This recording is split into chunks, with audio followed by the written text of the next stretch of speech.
Hey guys, how are you all. मेरा नाम है रमनदीप सिंह। स्वागत है आपका मेरे चैनल एफएलएम में। एक क्वेश्चन आ रहा है गाइस, बहुत कॉमन, कि सर क्या हम लॉ के पेपर के अंदर अपनी वर्डिंग में आंसर लिख के आ सकते हैं। कह रहे किसी यूट्यूब पे किसी टीचर ने बोला है कि अपनी वर्डिंग में आंसर नहीं लिख सकते वगैरह वगैरह। तो बेटा मैं सच्चाई बता दूं, तो ही नंबर मिलते हैं। बेटा मैं सच्चाई बता दूं, वर्डिंग लॉ की नहीं लिखनी होती, आपको लिखनी प्लेन इंग्लिश है। आपको इस तरीके से लिखनी है कि सामने वाले को लगे कि आपने लॉ की वर्डिंग लिखी है। सर ये कैसे होएगा? उसका बहुत सिंपल तरीका है।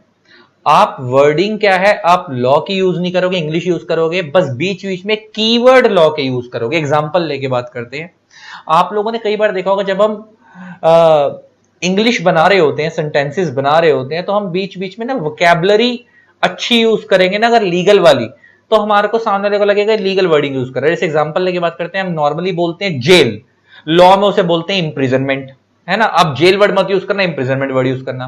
नॉर्मली हम बोलते हैं this is relating to, law में बोलते हैं this is pertaining to. Normally हम बोलते हैं इस चीज का स्कोप बहुत वाइडर है, लॉ में बोलते हैं इस चीज का एम्बिट बहुत वाइडर है ना। आपको समझ आ रहा होगा। नॉर्मली हम बोलते हैं कैंसलेशन, लॉ में बोलते हैं रेवोकेशन। तो आपको समझ आ रहा हो तो मैं कुछ नहीं कर रहा हूं। तो हम कैसे, जैसे हम पूछते हैं ना whether this is cancellable, law में बोलेंगे वेदर दिस इज रेवोकेबल और नॉट। क्या रेवोकेबल है? रेवोकेबल मींस कैंसलेबल है या नहीं है। तो इसका मतलब अगर तुम्हें समझ आ रहा हो तो मैं कर कुछ नहीं रहा हूं। जब हम सेंटेंसेस बनाएंगे तो हम अपना जहां पे बेसिक कीवर्ड यूज करने लगते हैं ना इंग्लिश वाला, उसकी जगह आप लॉ वाला वर्ड फिट कर दो। बाकी जब नॉर्मल इंग्लिश बना रहे हो बनाते जाओ। अब बच्चा बोलता है कि सर लॉ वाले कीवर्ड दिमाग में ही नहीं आते। वो कब आएंगे पता है? जब मल्टीपल रिवीजन की होती है। अगर 3 से 4 बार बुक पढ़ रखी है ना, तो जब पेपर में आंसर लिखने बैठोगे तो ऑटोमेटिक कीवर्ड दिमाग में आएंगे। और उसका दूसरा तरीका होता है कि मोर एंड मोर प्रैक्टिस। जब टीचर टेस्ट लेता है, बच्चे जब टेस्ट देते हैं ना, तो टेस्ट देते वक्त क्या होता है कि जब आप आंसर फ्रेमिंग करते हो तो उसके अंदर बेटर है कि आप उसी तरीके से आंसर लिखने की कोशिश करो जो आप मेन पेपर में देना चाहते हो। तो उससे क्या होगा, बीच में लॉ के कीवर्ड यूज करो, तो अभी से हैबिट डेवलप होगी, तो मेन पेपर में प्रेजेंटेशन ज्यादा बेटर होगी। खैर अब इतना टाइम तो रहा नहीं है कि मैं प्रेजेंटेशन बेटर करवाऊं या ये सब करवाऊं। तो बेटर तरीका यही है कि बीच बीच में लॉ के कीवर्ड ढूंढने शुरू करो जो आप पेपर में यूज कर सकते हो, और आपको लगता है कि इतने सिंपल है कि आपको याद रहेंगे।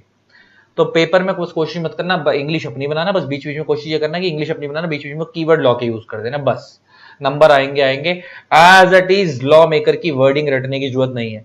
मेरे को इतना जमाना हो गया पढ़ाते हुए, कोई मेरे को भी बोल देगा ना आज के डेट में कि एज इट इज क्या है, 5 पैराग्राफ लॉ की वर्डिंग में लिख सकते हो, एज इट इज जो बुक की वर्डिंग है मैं भी नहीं लिख पाऊंगा, जबकि मैंने उसी पेज को पता नहीं कितनी बार पढ़ा दिया होगा। ठीक है, तो टेंशन नहीं लेनी है, कूल रहो, रिलैक्स रहो। All the best. 15 तारीख से पेपर आने वाले हैं, आग लगा देंगे। बाकी कल परसों फिर एक वीडियो में मिलते हैं यार। चलो bye bye, love you all, tata. Channel को सब्सक्राइब नहीं करा, सब्सक्राइब कर देना, साथ में बेल आइकन को प्रेस कर देना ताकि आपको मेरे न्यू न्यू वीडियोस की नोटिफिकेशन मिलती रहे।